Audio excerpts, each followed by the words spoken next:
Good morning students. Today we shall take exercise 7.2 from question number 1.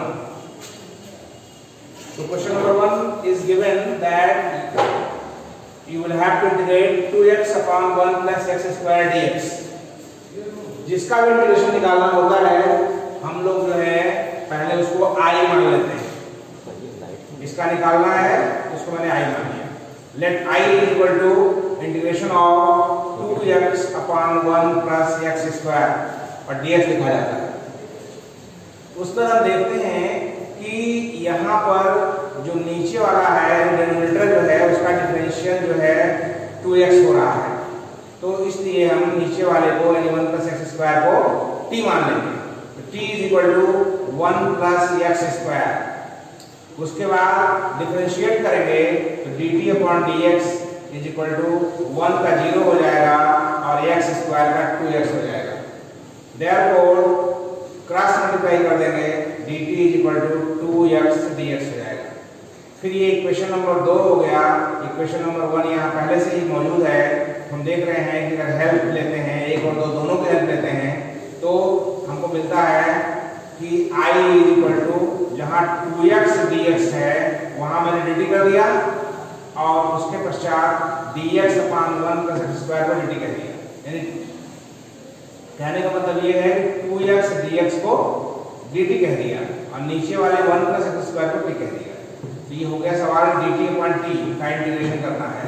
तो 1 by x type का है जिसका integration होता है log mod t plus c, where c is the constant of integration. फिर t की value वापस कर दिया यानी 1 प्लस x स्क्वायर यहाँ पर रिप्लेस कर दिया, हो जाएगा log mod 1 plus x square plus c. इस तरह से पहला क्वेश्चन कंप्लीट होता है. तो उसके बाद हम लोग क्वेश्चन नंबर 2 देते हैं. क्वेश्चन नंबर 2 आपका क्वेश्चन है log x का whole square upon x dx. हम महसूस कर रहे हैं, देख रहे हैं कि log x का डिफरेंशियल जो होता है वो 1 बाई x होता है, इसीलिए मैंने t को log x मान लिया. फिर डिफरेंशिएट कर दिया dt upon dx is equal to 1 by x. उसके बाद क्रॉस मल्टीप्लाई से dx को उधर भेज दिया dt is equal to dx upon x. Equation number 2 बन गया.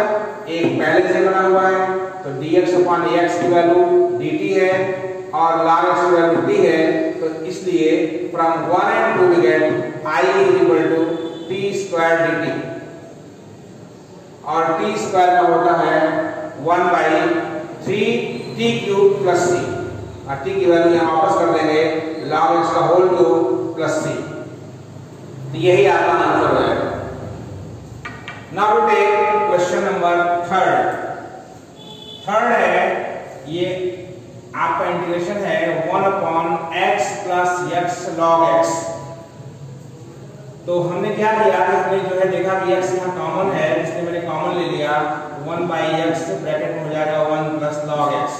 फिर हम महसूस कर रहे हैं कि 1 प्लस log x का डिफरेंशिएशन 1 बाई x होगा क्योंकि 1 का 0 होता है, log x 1 बाई x होता है, इसीलिए मैंने 1 प्लस log x को t मान लिया. t is equal to 1 plus log x. फिर dt इज इक्वल टू आपका dx अपॉन x हो जाएगा. इक्वेशन नंबर 2 बन जाएगा. ये ऑलरेडी 1 बना हुआ है. फ्रॉम 1 and 2 में गए तो जहाँ पे dx अपॉन x है वहाँ मैंने dt कर दिया और उसके बाद 1 प्लस log x की वैल्यू जो मैंने t रख दिया.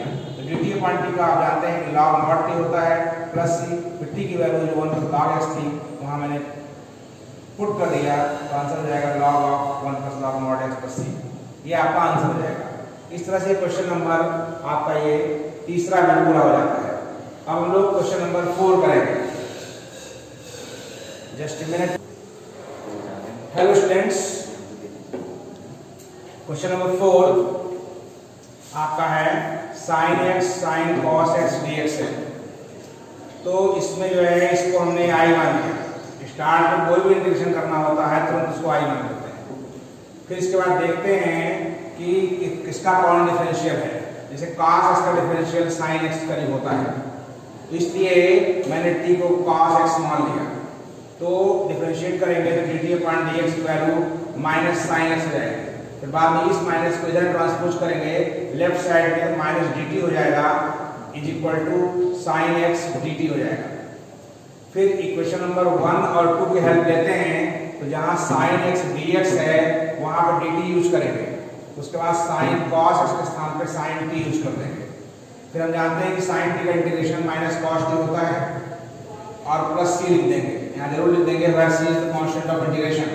उसके बाद इस माइनस का इसे मल्टीप्लाई कर देंगे तो cos हो जाएगा प्लस हो जाएगा और t की वैल्यू रिप्लेस कर देंगे तो हो जाएगा cos x plus c। इस तरह से क्वेश्चन नंबर 4 इज कंप्लीट हो जाता है।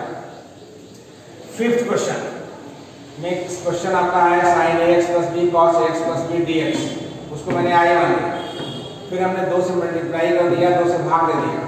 फिर आपने हाई स्कूल में पढ़ा होगा कि 2 sin a cos a बराबर होता है sin 2a, इसलिए इसके स्थान पर लिख दिया sin 2ax plus b। समीकरण नंबर 1 डाल दिया है। उसके बाद ये जो एंगल है 2ax plus b उसको मैंने t मान लिया, तो डिफरेंशिएट किया ना dt upon dx, 2ax का 2a हो जाएगा और 2b का 0 हो जाएगा, कांस्टेंट है।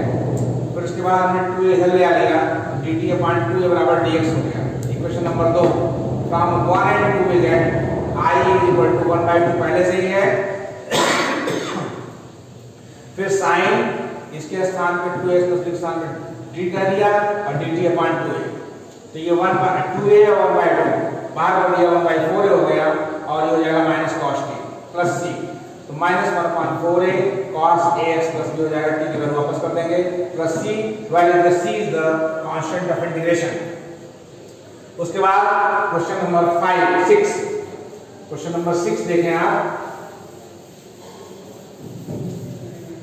क्वेश्चन नंबर 6 है let I is equal to integration ax plus b under root में लिखा हुआ है, इसको 1 मान लेंगे। Let t is equal to ax plus b लिख देंगे, इसको 2 कह देंगे।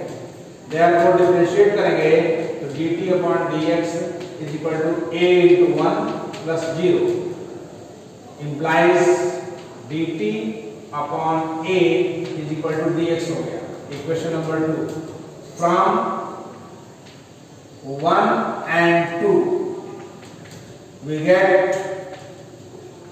I is equal to, तो यहाँ dx है वहां dt by a कर दिया, 1/a इंटीग्रेशन लगा दिया, फिर ax plus b को मैंने t मान लिया तो t लिख दिया, अंडर रूट को हाफ पावर कहते हैं इसलिए 1/2 लगा दिया dt, फिर इज इक्वल टू 1/a, इसका होता है formula half plus 1 upon half plus 1 और प्लस c लिख देंगे।